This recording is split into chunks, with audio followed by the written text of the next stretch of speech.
বাংলা সিনেমার দুই মহারথী সুপারস্টার জিৎ ও মেগাস্টার দেবের মধ্যে কম্পারিজনের ভিডিওর মাধ্যমে আমরা করবো।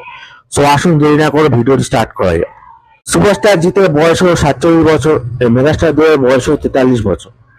সুপারস্টার জিতের উচ্চতা হচ্ছে 5 ফুট 10 ইঞ্চি, মেগাস্টার দেবের উচ্চতা 6 ফুট 1 ইঞ্চি। সুপারস্টার জিৎ তার ফিল্ম ক্যারিয়ারে 57খানা বাংলা ফিল্ম করেছেন, মেগাস্টার দেব তার ফিল্ম ক্যারিয়ারে 49টি বাংলা ফিল্ম করেছেন। সুপারস্টার জিতের প্রথম সিনেমা সাথী, যে 2002 সালে মুক্তি পেয়েছিল। মেগাস্টার দেবের প্রথম সিনেমা অনুশপথ, যে 2006 সালে মুক্তি পেয়েছিল। সুপারস্টার জিতের হাইয়েস্ট গ্রসিং বেঙ্গলি ফিল্ম হচ্ছে সাথী, যে 2002 সালে মুক্তি পেয়েছিল।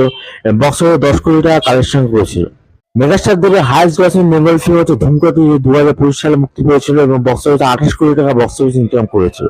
সুপারস্টার জিতের ইনস্টাগ্রাম ফলোয়ার 1.6 মিলিয়ন, মেগাস্টার দেবের ইনস্টাগ্রাম ফলোয়ার 2.7 মিলিয়ন। সো আপনাদের পছন্দ হলো কি অবশ্যই কমেন্ট সেকশনে জানাবেন। আর ভিডিওটি ভালো লাগে থাকলে অবশ্যই লাইক, শেয়ার এবং চ্যানেলটি সাবস্ক্রাইব করুন। Thank you.